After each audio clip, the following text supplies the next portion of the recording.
ভবানীপুরে কাশ্মীরের মার্কসম্যান মাননীয়ার আতঙ্ক বাড়িয়ে কমিশনের অ্যাকশন শুরু। ভোটকে শান্তিপূর্ণভাবে করতে পশ্চিমবঙ্গের আসন্ন নির্বাচনকে কেন্দ্র করে নজিরবিহীন নিরাপত্তার পথ বেছে নিল নির্বাচন কমিশন।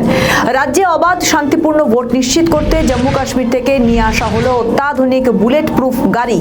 বুধবার কলকাতার ভবানীপুর এলাকায় কেন্দ্রীয় বাহিনীর রুট মার্চে এই বিশেষ গাড়িটিকে টহল দিতে দেখা যায়, যা সাধারণ মানুষের মধ্যে চাঞ্চল্য সৃষ্টি করে। এবারের নির্বাচনে ভবানীপুর অত্যন্ত হাই ভোল্টেজ কেন্দ্র।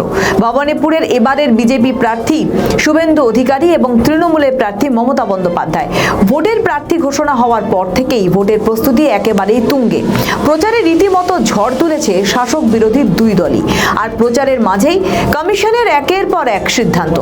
নির্বাচন কমিশন সূত্রে খবর, ভোটের জন্যই মূলত এই বুলেট প্রুফ গাড়ি। জানা যাচ্ছে, ভোটের সময় যদি পরিস্থিতি উত্তপ্ত হয়, যদি গুলি চলে বা পাথর ছোঁড়ার মতো কোনো ঘটনা ঘটে, এই বিশেষ গাড়িটি ব্যবহার করা হবে তখন।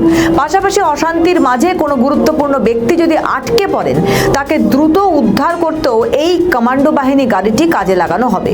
ভবানীপুর থানা থেকে শুরু করে পদ্মপুকুর, চক্রবেড়িয়া, শরৎ বোস রোড এবং হাজরা পর্যন্ত এই গাড়ি টহল দেয়।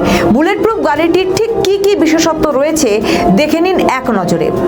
খাকি রঙের এই গাড়িটি সম্পূর্ণ বুলেট প্রুফ। বুলেট প্রুফ গাড়িটি সুরক্ষিত হওয়ায় ভারী গোলাগুলিতেও কোনো ক্ষতি হয় না।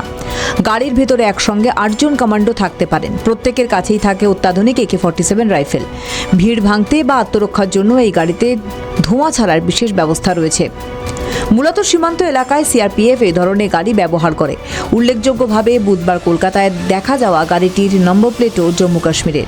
বিরোধীরা বলছেন, কমিশনের অ্যাকশন বুলেট প্রুফ গাড়ি ভবানীপুরের টহল দেওয়ায় মাননীয়া রীতিমতো আতঙ্কিত। বুলেট প্রুফ গাড়ি নিয়ে রাজ্য রাজনীতিতে চর্চা তুঙ্গে। আমাদের ভিডিও ভালো লাগলে লাইক ও শেয়ার করুন। কমেন্ট সেকশনে আপনাদের মতামত জানান।